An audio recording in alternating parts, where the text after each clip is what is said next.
लूका रचित सुसमाचार अध्याय 5। जब भीड़ परमेश्वर का वचन सुनने के लिए उस पर गिरी पड़ती थी और वह गन्नेसरत की झील के किनारे पर खड़ा था, तो ऐसा हुआ कि उसने झील के किनारे 2 नावें लगी हुई देखीं और मछुए उन पर से उतरकर जाल धो रहे थे।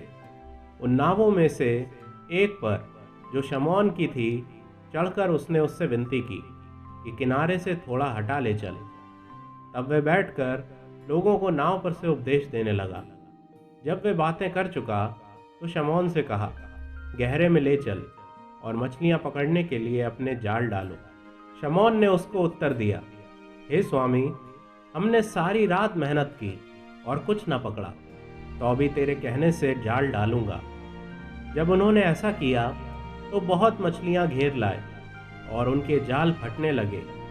इस पर उन्होंने अपने साथियों को, जो दूसरी नाव पर थे, संकेत किया कि आकर हमारी सहायता करो, और उन्होंने आकर दोनों नावें यहाँ तक भर लीं कि वे डूबने लगी। ये देखकर शमौन पतरस यीशु के पांव पर गिरा और कहा, हे प्रभु, मेरे पास से जा, क्योंकि मैं पापी मनुष्य हूँ। क्योंकि इतनी मछलियों के पकड़े जाने से उसे और उसके साथियों को बहुत अचंभा हुआ, और वैसे ही जब्दी का पुत्र याकूब और यूहन्ना को भी, जो शमौन के सहभागी थे, अचंभा हुआ। तब यीशु ने शमौन से कहा, मत डर, अब से तू मनुष्यों को जीवता पकड़ा करेगा। और वे नावों को किनारे पर ले आए और सब कुछ छोड़कर उसके पीछे हो लिए।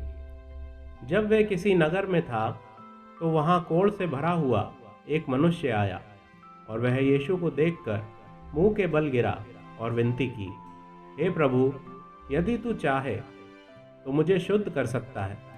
उसने हाथ बढ़ाकर उसे छुआ और कहा, मैं चाहता हूं, तू शुद्ध हो जा। और उसका कोढ़ तुरंत जाता रहा। तब उसने उसे चिताया, किसी से ना कह, परंतु जाके अपने आप को याजक को दिखा और अपने शुद्ध होने के विषय में जो कुछ मूसा ने चढ़ावा ठहराया है उसे चढ़ा, कि उन पर गवाही हो। परंतु उसकी चर्चा और भी फैलती गई, और भीड़ की भीड़ उसकी सुनने के लिए और अपनी बीमारियों से चंगा होने के लिए इकट्ठी हुई। परंतु वह जंगलों में अलग जाकर प्रार्थना किया करता था।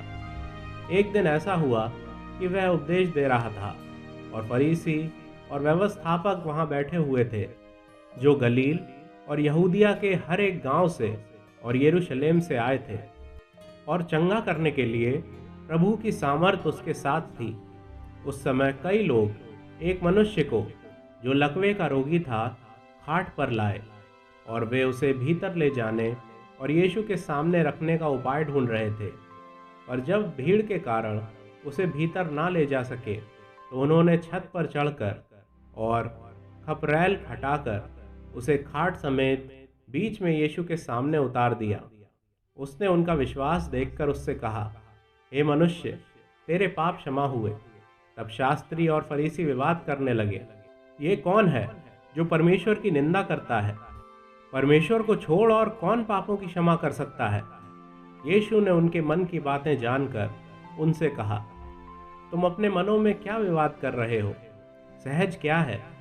क्या ये कहना कि तेरे पाप क्षमा हुए, या ये कहना कि उठ और चल फिर? परंतु इसलिए कि तुम जानो कि मनुष्य के पुत्र को पृथ्वी पर पाप क्षमा करने का भी अधिकार है।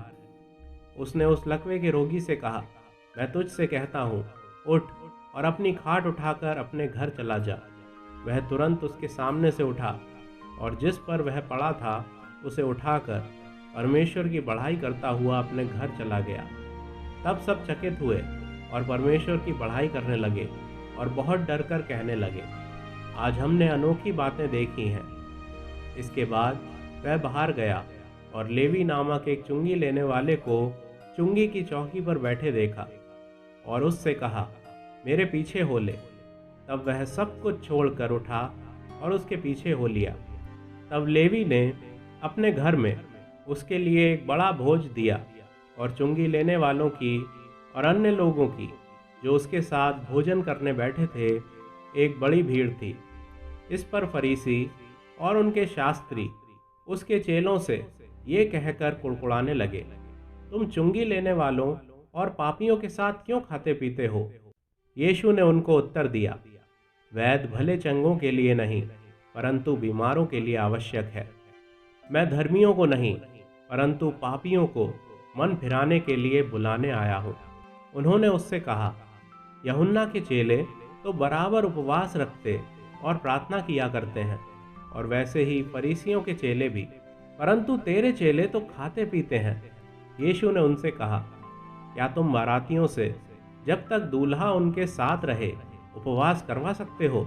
परंतु वे दिन आएंगे जिनमें दूल्हा उनसे अलग किया जाएगा, तब वे उन दिनों में उपवास करेंगे। उसने एक और दृष्टांत भी उनसे कहा, कोई मनुष्य नए वस्त्र में से फाड़कर पुराने वस्त्र में पैबंद नहीं लगाता, नहीं तो नया फट जाएगा और वह पैबंद पुराने में मेल भी नहीं खाएगा। और कोई नया दाखरस पुरानी मशकों में नहीं भरता, नहीं तो नया दाखरस मशकों को फाड़कर बह जाएगा और मशकें भी नष्ट हो जाएंगी, परंतु नया दाखरस नई मशकों में भरना चाहिए। कोई मनुष्य पुराना दाखरस पीकर नया नहीं चाहता, क्योंकि वह कहता है कि पुराना ही अच्छा है।